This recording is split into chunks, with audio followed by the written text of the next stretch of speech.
हाँ जी दोस्तों, आज अपने को करना है over subscription and pro rata allotment. So आइए शुरू करते हैं। रीड करेंगे पहले प्यार से और देखते हैं।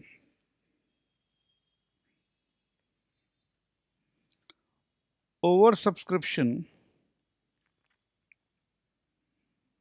is the application money received for more than the number of shares offered to the public by the company। तो ज़्यादा ओवर सब्सक्रिप्शन सिंपल सी बात है। 100 शेयर चाहते थे देना और 200 लोगों ने अप्लाई कर दिया। Over subscription usually occurs in the case of good issues and depends on many other factors like investors' confidence in the company। Of course, अगर इन्वेस्टर को इस कंपनी के ऊपर विश्वास है तभी वो अप्लाई करेंगे। General economic conditions, pricing of the issue, when the shares are oversubscribed the company cannot satisfy all the applicants। It means that a decision is to be made on how the shares is going to be allotted। अब 200 लोगों ने apply कर दिया, 100 shares देना है। अब किसको दें, किसको रिजेक्ट करें, किस पैटर्न पे देना है, तो ये तो अब अपने को एक डिसीजन लेना होगा। It means that a decision is to be made on how the shares are going to be allotted. Shares can be allotted to the applicants by a company in any manner it thinks proper। ले भैया, अभी हमने सोचा कि decision लेंगे, फिर उस पर सोचेंगे, विचार करेंगे कि भाई ये ऐसा होना चाहिए, वैसा होना चाहिए। तो बोला भैया देखो, ये मामला कंपनी का है। कंपनी ने ऑफर किया अपने शेयर्स, अब वही डिसाइड करेगी भैया, जैसे उनको डिसाइड करना। आप और हम कुछ नहीं सोच सकते हैं इसमें, ठीक है? तो कंपनी के ऊपर है। The company may reject some applications in full. अब हमारे बनवारी भैया ने 100 शेयर का एप्लीकेशन डाला और उनके दोस्त रविकांत भैया, उन्होंने भी 100 शेयर का एप्लीकेशन डाला। और बनवारी भैया का देखो रोने का आदत है, अरे भैया हमारा तो किस्मत ही फूटा है, हम तो जब भी अप्लाई करते हैं ना हमको तो मिलता ही नहीं। और रवि भैया तुम्हारा तो बहुत ही तेज किस्मत है। अब देखो ऐसा ही हुआ, जिनका रोने का आदत होता है भगवान भी उनका बात मान लेते हैं। ये 100 शेयर अप्लाई किए थे, इनको एक भी नहीं मिला, 0, ऑल रिजेक्टेड। कारण बोला भैया पता नहीं। और रवि भैया 100 शेयर अप्लाई किए थे, इनको 50 शेयर मिलेगा। और ऐसा वैसा कंपनी का नहीं था भैया, रिलायंस का शेयर था। बहुत उम्मीद था इनको कि रिलायंस का शेयर अगर मिल जाए ना भैया तो ज़िंदगी में बहुत बड़ा लॉटरी लग जाता है। तो बनवारी भैया आपको तो कुछ नहीं मिला, नहीं मिला भाई। So Banwari, Mr Banwari, his application was rejected today. ठीक है जी। द कंपनी में reject some application in full, that is no shares are allotted to some applicants and application money is refunded। ठीक है, एप्लीकेशन का जो पैसा लगा था वो बनवारी भैया को वापस मिल गया। ऐसा नहीं है कि बनवारी भैया बोलेंगे कि अरे भैया हमारा पैसा तो रख लिया, नहीं नहीं, पैसा रिफंड आ गया तुरंत। Usually multiple applications by the same person are not considered. अब एक बनवारी भैया सोचे भैया क्या करें, रिफंड मिल जाएगा मगर फिर भी हम अलग अलग एप्लीकेशन डाल देते हैं। तो एक ही आदमी अलग अलग एप्लीकेशन डालता है, अच्छा बात नहीं है।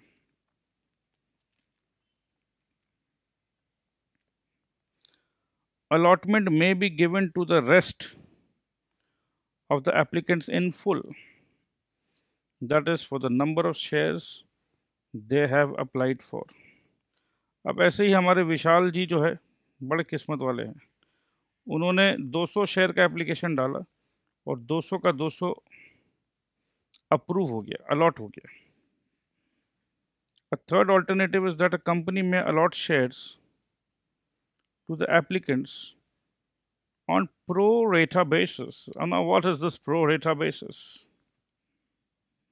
Pro rata allotment means allotment in proportion of shares applied for. In proportions. अब क्या है मतलब, आइए नेक्स्ट पैराग्राफ अपने को पूरा क्लैरिटी के साथ समझाएगा। सो अपने नेक्स्ट पैराग्राफ पर भरोसा करेंगे। क्या है ये? For example, a company offers to the public 10,000 shares for subscription. The company receives applications for 12,000 shares. तो कंपनी देना चाहती थी 10,000, मांगने वाले आ गए 12,000। ठीक है। If the shares are allotted on pro rata basis, applicants for 12,000 shares are to be allotted 10,000 shares. मतलब इनके जितने भी एप्लीकेंट्स थे उन सबको शेयर्स मिलेगा, सबको मिलेगा, बराबर मिलेगा। That is on 12,000, that is on the 12,000 is to 10,000 और 6/5 रेशियो। इसका मतलब है प्रो रेटा में रिजेक्शन नहीं हो रहा। अब जैसे इस केस में अगर हम लोग चाहते तो भैया 2,000 को रिजेक्ट कर दो और 10,000 का दे दो, राइट। सो ये जो 2,000 में जैसे बनवारी भैया रिजेक्ट हो जाते हैं हमेशा, बहुत रोते हैं, ऐसे ही है श्याम भैया भी है, उनका भी किस्मत ऐसा ही है। तो ये कंपनी जब से ये प्रो रेटा अलॉटमेंट का स्कीम लाया है, ये बनवारी भैया टाइप के लोग रो नहीं सकते। अब यही है कि 12,000 एप्लीकेशन कंपनी के पास गिरा है। अब बनवारी भैया ने 600 शेयर का एप्लीकेशन अगर डाला था तो बनवारी भैया को 600 तो नहीं मिलेगा, बट 500 शेयर ज़रूर मिलेगा। तो फुल्ली रिजेक्ट नहीं हुए हैं, 6:5 का रेशियो में इनको शेयर्स मिल गया। तो रिजेक्ट अगर हुआ है तो बनवारी भैया का 100 शेयर रिजेक्ट हुआ है, राइट। तो देखा जाए सो इस हिसाब से काम हो रहा है। इस हिसाब से काम हो रहा भैया मेरे।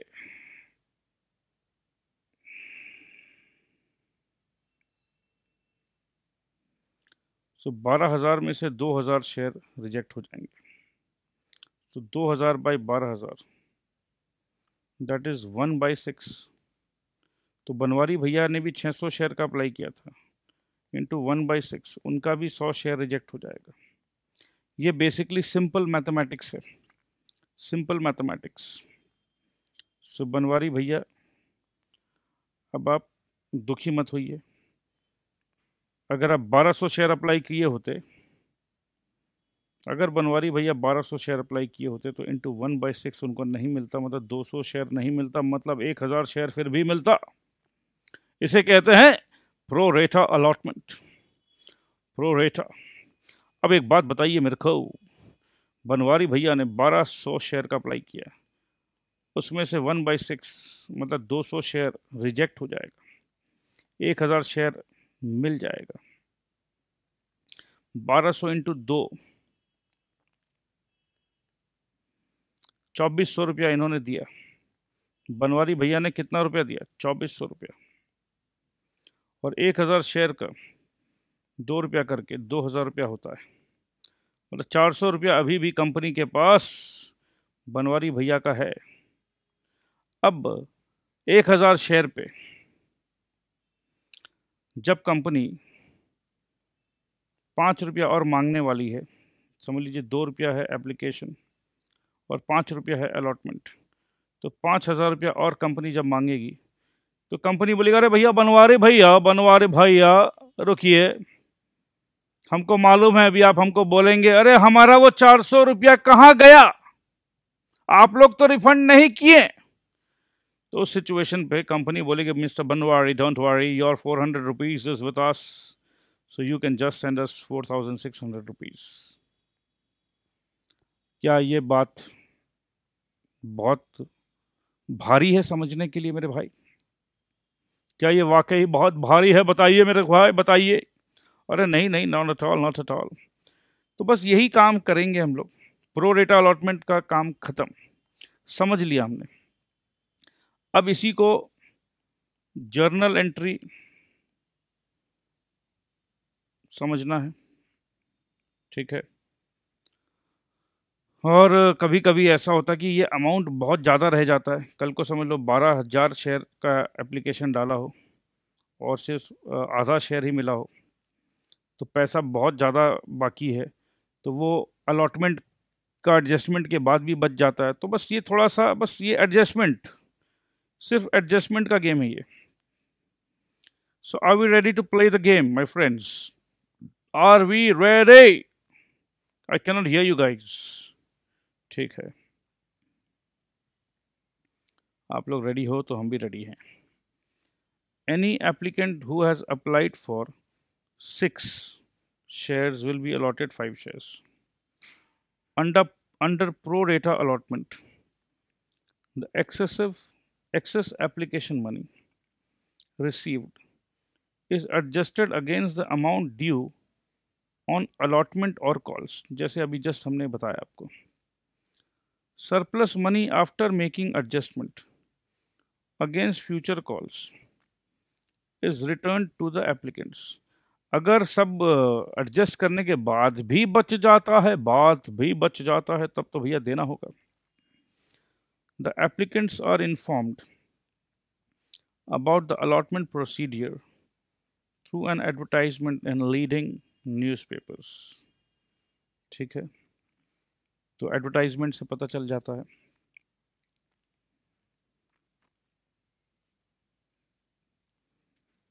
When there is a pro rata allotment, the total application money paid by an applicant is more than the exact amount due on application. Of course, the excess amount is treated as an advance against allotment. अब ये आया technical बात कि जो extra amount है उसको हम लोग अकाउंटिंग में क्या लिखें। उसको अकाउंटिंग में हम लोग लिखते हैं दोस्त, एडवांस अगेंस्ट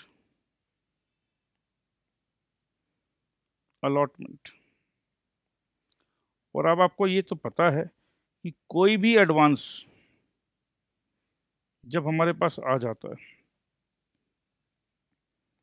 तो ये है हमारा एक प्रकार का लायबिलिटी। ठीक है जी, ठीक है।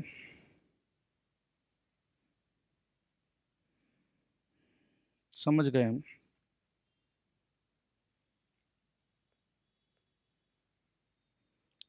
Is treated as advance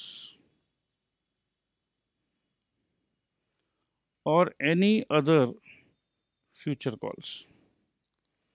मतलब एडवांस आइदर अलॉटमेंट। अब समझ लीजिए अपने पास एक्स्ट्रा 5 रुपया है, मगर अलॉटमेंट में तो सिर्फ 2 रुपया ही एडजस्ट होगा। फर्स्ट कॉल में भी 2 रुपया ही एडजस्ट होगा, बट 5 रुपया है। और फिर सेकंड कॉल में 1 रुपया एडजस्ट होगा। सो ये एडवांस जो है आइदर अलॉटमेंट, या अपने ये भी बोल सकते हैं अलॉटमेंट प्लस फ्यूचर में जो भी कॉल्स होंगे। बस ये कॉन्सेप्ट को एक बार समझ लीजिए और इसमें उसके बाद तो आपको कोई दिक्कत हो ही नहीं सकता। ठीक है भाई, कोई दिक्कत नहीं होगा। Good. The net amount due on allotment or any other calls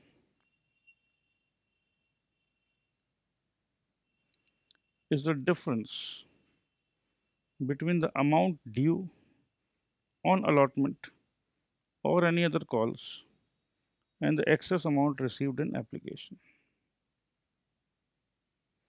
चलिए ये तो समझ गए अब हम लोग। अकाउंटिंग एंट्रीज देख लेते हैं। अब जो रिजेक्ट हो गया applications, share application to bank account rejected. Reject में तो आपको तुरंत पैसे वापस रिफंड करने हैं। ठीक है जी, तो हमने रिफंड कर दिया। For pro rata allotment, share application account to share allotment account, being excess application money adjusted against allotment money as per board resolution number. So basically ये जो एक्सेस मनी है उसको अपने एक बार अलॉटमेंट में एडजस्ट कर दिए। ठीक है, अब आगे इलस्ट्रेशन नंबर 7 हम लोगों को पूरा प्रॉपर गाइडेंस देगा दोस्त। हम लोग रेडी हैं इलस्ट्रेशन नंबर 7 को झेलने के लिए। अरे सर झेलने वाला क्या बात है सर, बहुत इजी, हम लोग कर लेंगे आराम से। अरे वाह क्या बात है। इलस्ट्रेशन 7,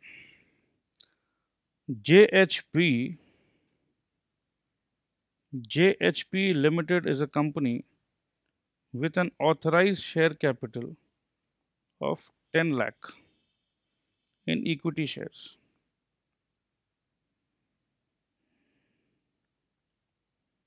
ठीक है जी, ऑथराइज के बारे में अपने को पता है। Of 10 each, of which 6 lakh shares had been issued and fully paid on 30th June 2016. The company proposed to make a further issue of 1 lakh of these 10 rupees shares. तो देखो कितना अच्छा से माहौल बनाया है कि 10 लाख में से 6 लाख तो फुल्ली पेड अप हो चुका है। अब आगे इन्होंने 1 लाख और इशू करने का इरादा निकाला है, बट इस बार at a price of 14 rupees. क्यों भैया, कॉन्फिडेंस बढ़ गया है ना। 6 लाख का 6 लाख जब सब्सक्राइब हो जा रहा है तो कॉन्फिडेंस बढ़ गया है। अब इसमें क्या होता है, जिन बच्चों को जैसे बनवारी भैया को नहीं मिला था लास्ट टाइम शेयर, 10 रुपया में नहीं मिला है, अब उनको लग रहा है चलो 14 रुपया में भी मिल जाए तो भी हम अप्लाई करेंगे, क्या पता इस बार मिल जाए।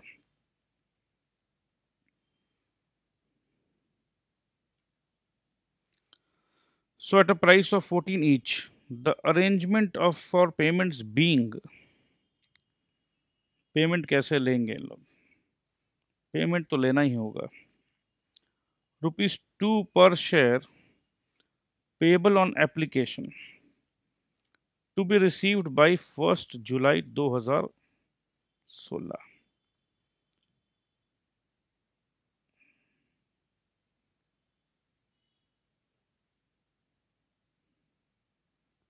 बड़ा ही खतरनाक।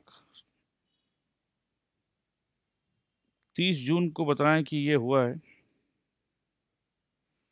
और 1 लाख शेयर इशू कर रहे हैं और बोल रहे हैं कि भाई 1 जुलाई तक ही एप्लीकेशन का पैसा चाहिए। चलो जो भी है, टाइम तो कम दिया है इन्होंने,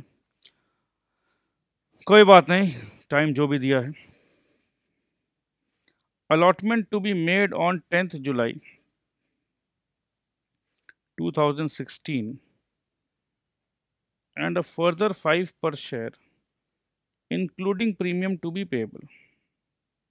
तो समझ में आया दोस्त, 2 रुपया तो भैया आप एप्लीकेशन पे डाल दीजिए और अलॉटमेंट में ये है एप्लीकेशन, और अलॉटमेंट में 5 रुपया इंक्लूडिंग प्रीमियम, तो प्रीमियम था 4 रुपया, मतलब अलॉटमेंट इज़ 1 + 4। ये है शेयर का दाम, ये है प्रीमियम। ये अलग से इसलिए लिख रहे हैं क्योंकि शेयर प्रीमियम जो है ये अलग अकाउंट में जाता है। कभी भी शेयर प्रीमियम का जो पैसा आता है वो शेयर कैपिटल नहीं बनता है। इतना सा लॉजिक तो अपने पास मेरे ख्याल से अभी तक एकदम क्लियर है। सो शेयर कैपिटल क्या क्या पैसा बनेगा, 2 रुपया शेयर कैपिटल बनेगा, 1 रुपया शेयर कैपिटल बनेगा, और ये शेयर कैपिटल नहीं बनेगा, ये 4 रुपया शेयर कैपिटल नहीं बनेगा। अब एक बात बताइए, सो 2 हो गया प्लस 1 हो गया प्लस 4 जो है वो तो प्रीमियम है, सो 3 रुपया। और फाइनल कॉल यहाँ लिखा हुआ है, the final call for the balance to be made, तो final call is 7 rupees and the money received by 30th April 2017। So ये अपने को पूरा ब्रेकअप अपने सामने है।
Applications were received for 3,55,000 shares. Oh my God, अपने को अलॉट करना था सिर्फ और सिर्फ 1,00,000 शेयर्स।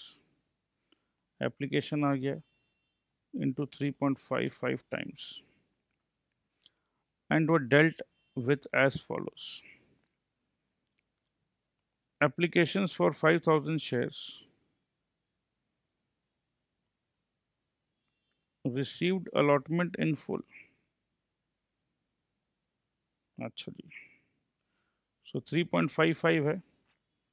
सो 5,000 को तो हमने फुल अलॉटमेंट दे दिया, ठीक है। तो 3,55,000 में से 5,000 को तो पूरा अलॉटमेंट दे दिया, मतलब 3,50,000 में से अब 95,000 शेयर्स बचे। ऐसा कुछ समझ में आ रहा है मेरे को, तो आपको क्या आ रहा है? Applicants for 30,000 shares received an allotment of 1 share for every 2 applied। अच्छा जी, तो इसको देखें हम लोग अगर, सो पहले था 3,55,000। 3,55,000 में से -5 हुआ, फिर -30 हुआ, और इन 30 को received allotment for of 1 share for every 2 applied. तो अगर अपने ध्यान दे थोड़ा सा ज़्यादा नहीं, रिलैक्स होके भी चलें, तो यहाँ तो 5 हो गया, यहाँ 1 share फॉर एवरी 2 अप्लाइड, तो मतलब यहाँ 30,000 का 15,000 होगा। No money was return to these applicants, the surplus on application being used to reduce the amount due on allotment. ठीक है जी, तो ये पॉइंट नंबर 2 हमने पढ़ लिया, अच्छे से समझ भी लिया है। अब अगर पूरा सिचुएशन हम लोग स्टडी करें तो 3,55,000 एप्लीकेशन आए थे, उसमें से ऑलरेडी 20,000 शेयर्स तो अलॉट हो गए। बचे कितने? इनको माइनस सब्ट्रैक्ट करने के बाद बचते हैं 3,20,000, और यहाँ बचता है 80। तो प्रो रोटा में क्या होता है भाई, अपने को एक इक्वेशन सेट होना चाहिए। अब 80 इंटू 1 इज 80, 80 इंटू 2 इज 160। तो इस हिसाब से जब हम लोग देखते हैं तो अपने को एकदम श्योरिटी के साथ ये पता चल जाता है कि 80 इंटू 4 इज इक्वल टू 320। सो ये बाकी जो अपने जितने भी लोग हैं उनको 4:1 के एप्लीकेशन में मिल जाएगा। सो ये 320 वाले को अगर 80 मिल जाता है, सो ये पूरा इक्वेशन अगर अपने देखें तो 5 + 15 + 80 is equal to 100।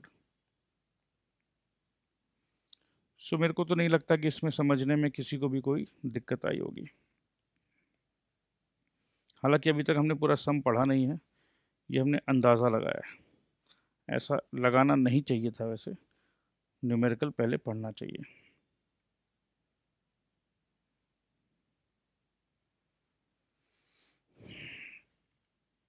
Applicants for 3,20,000 shares received an allotment of 1 share for every 4 applied। सो वही हो गया जी, 1 for every 4, 4:1। सो 320 के हिसाब से होगा 80। The money due on allotment was retained by the company, the excess being returned to the applicants। तो यहाँ ध्यान दीजिएगा कि अलॉटमेंट का जो पैसा है उसको तो रख लिया हमने, और बाकी कुछ अगर एक्सेस है तो उसको हमने रिटर्न कर दिया।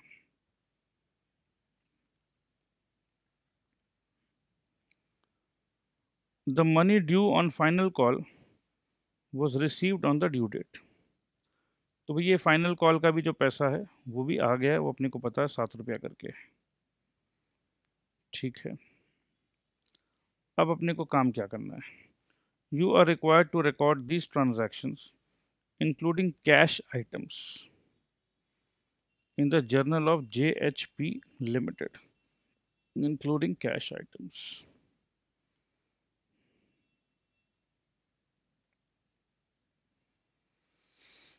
आइए समझ लेते हैं अब अपने, बट यहाँ कॉलम्स बहुत बना रखे हैं। सो अगर अपने जो समझे थे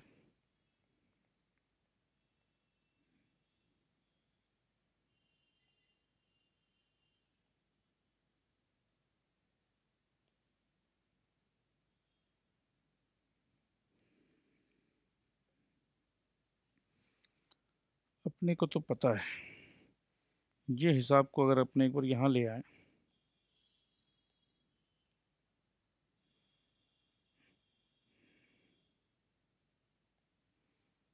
तीन सौ पचपन का हिसाब था, 5, फिर 30, फिर 320, यहाँ 5 में से 5, यहाँ 30 में से 15, यहाँ 320 में से 80, ये अपने को पता है। सो अगर अपने वर्किंग नोट देख लें एक बार, सो अपने को ये पता चलता है कि भाई ऐसे सम्स में वर्किंग नोट्स कैसे बनाने चाहिए हम लोगों को, क्योंकि एक बार ये वर्किंग नोट सही तरीके से हमने अगर बना लिया ना, उसके बाद तो बस काम 85% ख़त्म है। सो कैटेगरी हो गया 3, 1, 2 एंड 3। कैटेगरी अपने भी बना लिए थे 3। ये है 1 नंबर कैटेगरी, ये है 2 नंबर, अरे ये है 1 नंबर कैटेगरी, ये 2 नंबर कैटेगरी, ये 3 नंबर कैटेगरी। 3 कैटेगरी है अपने पास। तो यहाँ पर अपने को पता है कि 5,000 का एप्लीकेशन हुआ था और अलॉटमेंट भी 5,000 का हो गया। अमाउंट अपने जो रिसीव किए थे 2 रुपया करके था जी, 10,000। अमाउंट रिक्वायर्ड ऑन अलॉटमेंट था 10,000। तो अपने को क्या कुछ भी एक्स्ट्रा मिला है? नहीं जी, नील। कुछ रिफंड करना है, जब एक्स्ट्रा मिला ही नहीं तो रिफंड कहाँ से करेंगे? Nil. Amount due on allotment, due on allotment अपने निकाल लिए थे, 5 रुपया बोला गया था जी, तो 1 रुपया प्लस 4 रुपया इंक्लूडिंग प्रीमियम। सो 5,000 इंटू 5 इस 25,000 रुपये। Amount received on allotment 25,000।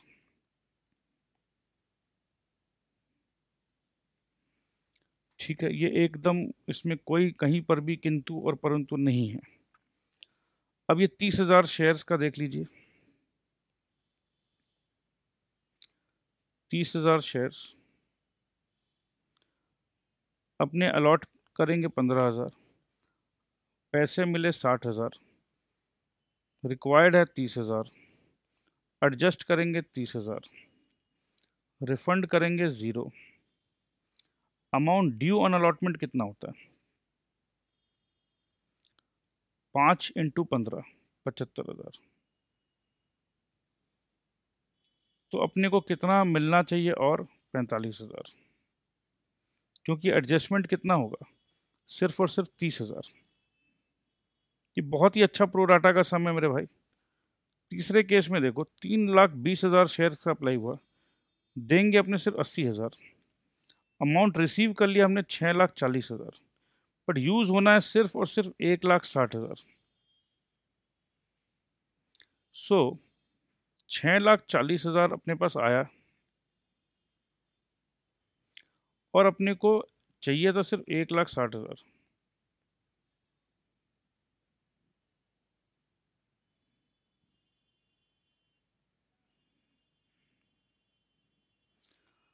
अब कोई बच्चा अगर ये बोले कि सर अमाउंट माइनस करने से, जैसे आप देखोगे सिंपल माइनस करने से ये आएगा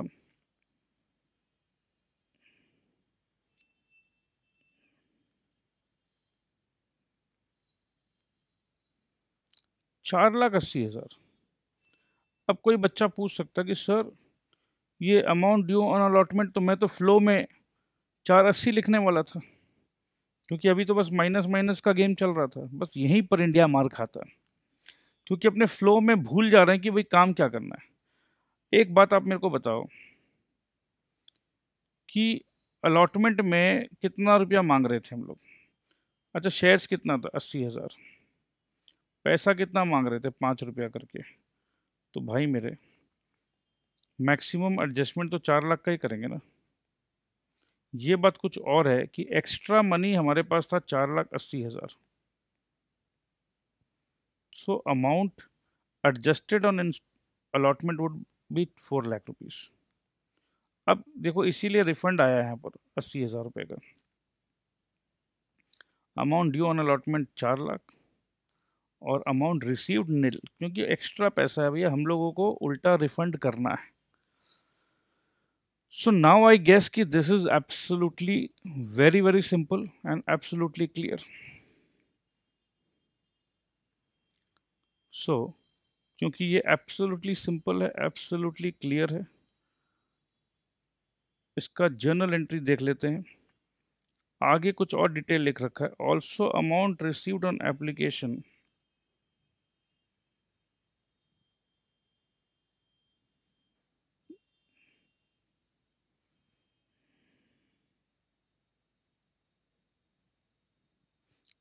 Amount required on allotment is number of shares allotted into 2.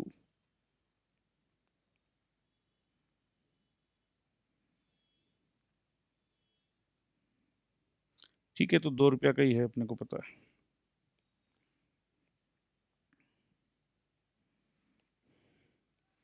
सो आइए अब जर्नल एंट्री से स्वागत करते हैं आप लोगों का।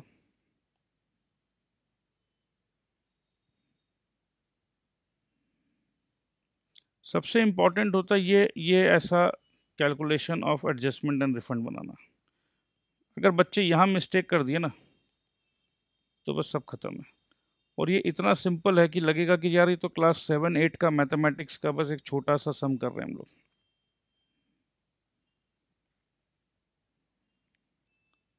अब आइए, bank account, note number 1, column 3। ये 7,10,000 कैसे आया? अरे भैया, इसमें तो हमको ये कॉलम वॉलम देखने का दरकार ही नहीं है, क्योंकि मेरे को पता है 3,55,000 एप्लीकेशन आए थे इंटू 2 रुपया, तो ये होता है 7,10,000। तो इसके लिए हमको कोई वर्किंग नोट देखने का दरकार नहीं, मेरे को पता है। To equity share application account, 7,10,000। अब शेयर एप्लीकेशन को हमको बनाना है शेयर कैपिटल। बट एक चीज़ अपने को पता है मेरे भाई, कि ये 2 रुपया का एप्लीकेशन था,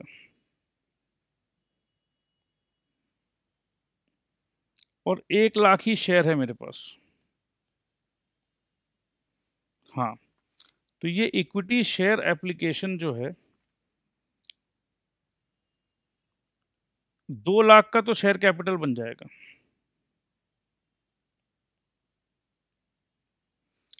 बट आगे जो 5,10,000 जो है मेरे पास एक्स्ट्रा, क्या हम इसको रिफंड कर देंगे? पहले ये बताइए, क्या हम इसको रिफंड करेंगे? नहीं करेंगे। ठीक है। सो इक्विटी शेयर एप्लीकेशन अकाउंट 7,10,000 जो क्रेडिट हुआ तो उसको डेबिट कर रहे हैं। मतलब इसका मतलब आप समझिएगा पहले बात को, इसका वजूद को ख़त्म कर रहे हैं कि चलो भैया, एप्लीकेशन का गेम ख़त्म, now a new game begins. Please समझिएगा बात को। अब अपने को पता है, क्योंकि 2 रुपया का ही एप्लीकेशन है और 1 लाख शेयर है, तो एप्लीकेशन स्टेज में मात्र 2 लाख ही शेयर कैपिटल बनेगा। तो वो हमने बना दिया। याद रखिएगा दोस्त, एप्लीकेशन पे 2 रुपया था, उसके बाद अलॉटमेंट पे 1 रुपया प्लस 4 रुपया था, और उसके बाद 7 रुपया था।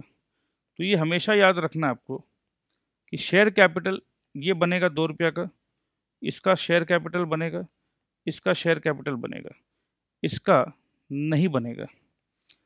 सो एप्लीकेशन का पैसा कितना भी आ जाए, एप्लीकेशन का पैसा कितना भी आ जाए, टोटल शेयर्स है अपने पास 1 लाख, ठीक है। सो 1 लाख इंटू 2, क्योंकि 2 रुपया इज द एप्लीकेशन अमाउंट, तो share capital will always be 2 lakhs। Next time जब अलॉटमेंट करेंगे तो it will always be more 1 lakh. Please ये सब चीजों को ध्यान रखिएगा। सो 2 लाख को तो हमने कर दिया भैया इक्विटी शेयर कैपिटल अकाउंट।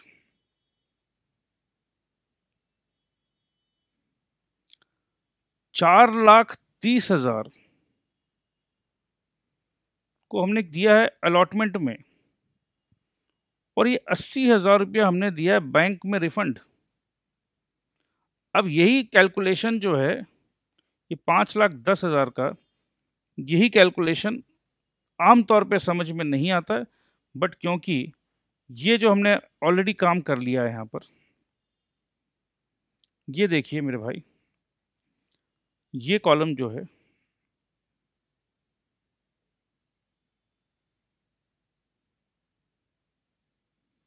$4,30,000, ये कॉलम अगर अपने एक बार बना लेते हैं तो एकदम काम बहुत इजी हो जाता है, फिर दिमाग लगाने का दरकार ही नहीं है। क्योंकि भैया देखो, यहाँ 30,000 जिन्होंने अप्लाई किया था उनको हमको 15,000 शेयर देना है, उनसे हमको मिला था 60,000 रुपया। एप्लीकेशन पे सिर्फ 30,000 चाहिए, अलॉटमेंट पे हमने 30,000 एडजस्ट कर लेंगे, ऐसा कहा है हमने, ठीक है। अलॉटमेंट पे 30,000 एडजस्ट हो जाएगा।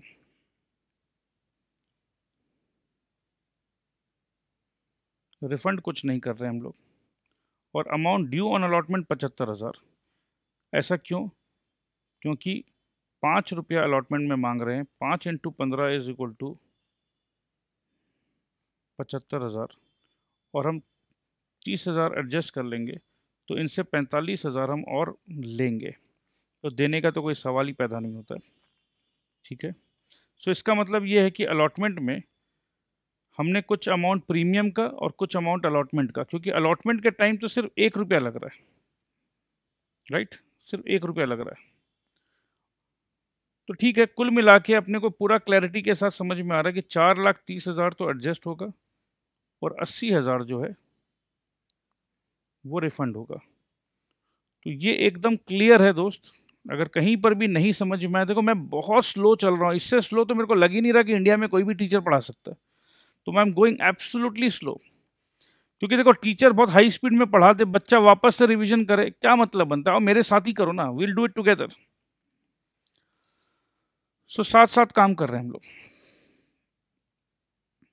सो एब्सोल्यूट क्लैरिटी के साथ हम लोगों को पूरा विश्वास है कि ये 4,30,000 तो अलॉटमेंट में एडजस्ट होगा जी, और ये बैंक हमारा क्रेडिट होगा, क्योंकि ये पैसा एक्स्ट्रा है, रिफंड करना है, ठीक है जी। अब माहौल आ गया है अलॉटमेंट का, मामला आ गया है अलॉटमेंट का। तो शेयर, इक्विटी शेयर अलॉटमेंट, क्योंकि